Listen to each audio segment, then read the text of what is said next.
Last year, we got Netflix's first SpongeBob spin-off movie, Saving Bikini Bottom, the Sandy Cheeks movie. And this month, we got Netflix's first good SpongeBob spin-off movie, all about our favorite microscopic, college-educated supervillain, Sheldon J. Plankton. I've always dreamed of taking over the world! We'd be real jerks if we didn't bring you a classic good to evil video on this movie, with an emphasis on evil, of course. So sit back, grab a snack, and get ready to start at the same place we usually do, with the good. Surprising absolutely nobody, the gold medal of good goes to none other than SpongeBob SquarePants. Like in the Sandy movie, SpongeBob here plays the role of sidekick, this time to the titular tyrant. Unlike in the Sandy movie, though, he actually has sort of a reason to be there, acting as a moral foil to Plankton, who ultimately helps him to develop something adjacent to empathy. I want another hug!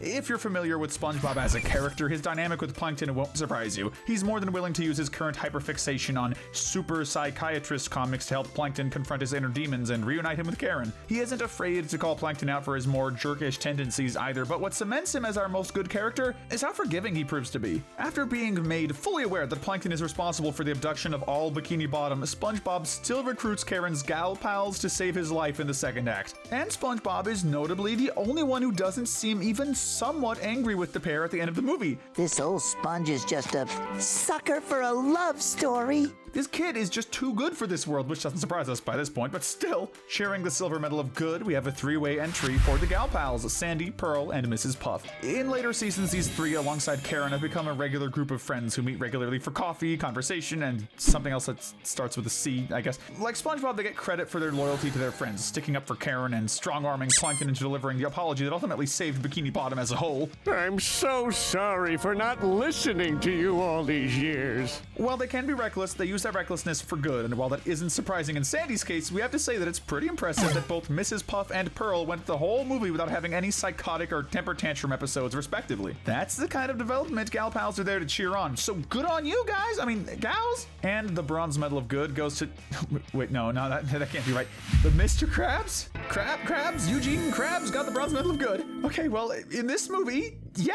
Look, I tend to be a bit nicer to old Eugene than the average lifelong SpongeBob fan, but even I find it hard to believe that he'd make it to the top 3 of this morality scale, even on his best day. But in this movie, he's actually pretty admirable. I mean, sure, his encouragement to SpongeBob about the moral okayness of invasion of privacy is sketchy. Invasion of privacy.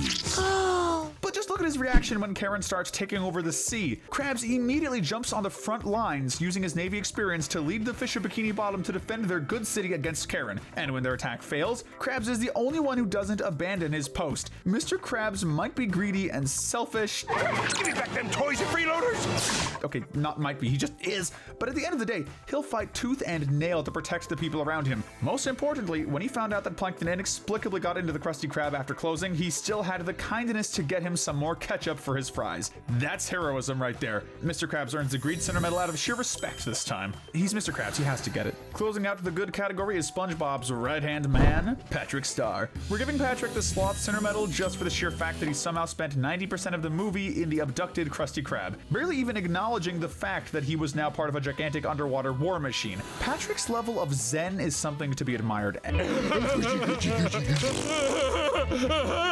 I just need to know what's in those Krabby Patties. Despite being radio silent for most of the film, he doesn't hesitate to help SpongeBob get Plankton to Karen and to take down her robot before it can take over the world. In fact, if it weren't for Patrick's worthiness of the Gluttony Center medal, things could have turned out much worse. Karen used potatoes as the power source for her machine, and it took one very determined, hungry sea star to make sure that supply would run out before disaster struck the local beach. You done good, Patrick. But you might want to see a doctor about that potato binge. Now let's move on to the more dubious characters in the ensemble cast. This is the gray area. Okay, this guy's barely a character, but Plankton's college roommate has to get a mention here for the sheer absurdity that surrounds him. Somehow, despite being Plankton's roommate for a whopping 4 years, this guy never noticed that he even had a roommate. To make matters worse, when he found out about Plankton, he immediately mistook him for a cockroach in the ocean somehow, and tried to stomp on him, leading to Karen freezing this guy and leaving him in a closet for presumably decades. Let's hide this popsicle.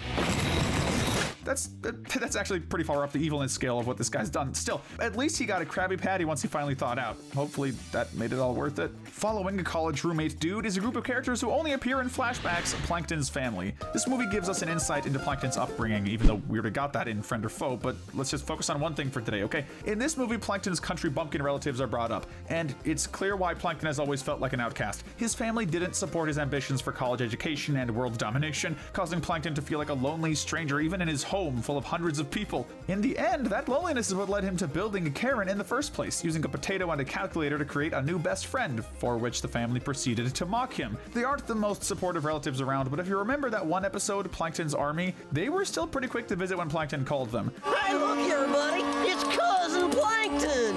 Yeah! So who knows, maybe they just had a bit too much moon fizz. Or not enough moon fizz. In any case, it's time to get the last, not quite evil character out of the way, New Karen. Plankton's attempt to recreate the Karen of his youth to defeat the old quickly went awry when New Karen joined forces with the old mechified model. We're gonna be stronger than ever, thanks to you. The only reason New Karen isn't in the bad category is because, honestly, I'm not even sure she has the intelligence to be truly bad. Even in the final battle, she just immediately flopped on her face and died. So we'll just give her the Darwin Center Medal and move on.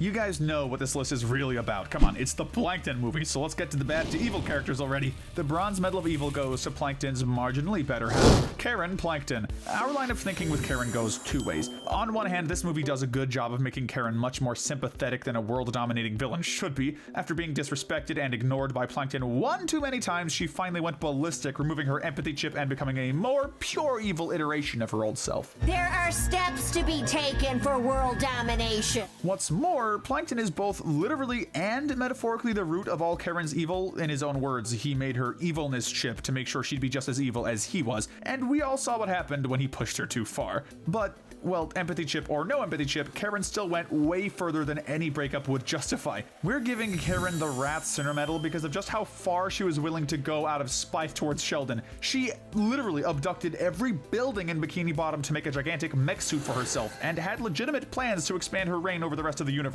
Rendering the Bikini Bottomites homeless was atrocious, as was at least attempting to murder many of them, but the fact remains that she was only at the beginning of her plan. Sandy had a good point. We're just really glad she has a clumsy evil genius like Plankton to balance her out, because if her full potential was to be unleashed, this movie would have had a much different ending. In our runner-up position for evilness, it's the moment you've all been waiting for, hopefully. Sheldon J. Plankton takes the Silver Medal of Evil.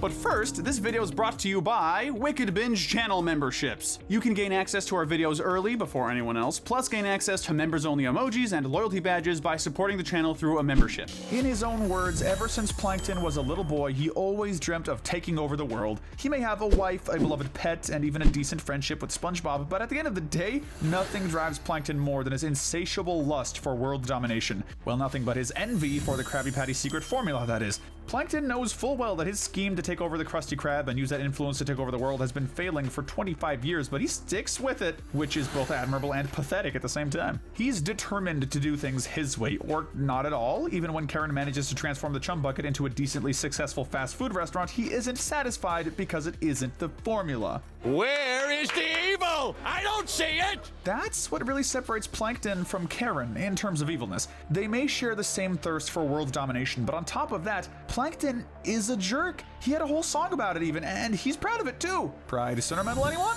He treats people as a means to an end, from manipulating SpongeBob into helping him reunite with Karen to constantly neglecting Karen unless she happens to be a tool in his latest scheme. But while Plankton is definitely a jerk, he isn't heartless. Karen's empathy chip helped him see the error of his ways and ultimately develop some actual empathy. When Karen offers him the formula as a going-away present, Plankton, in the most un-Plankton deed he's ever done, pushes it to the side, admitting that Karen was his formula all along.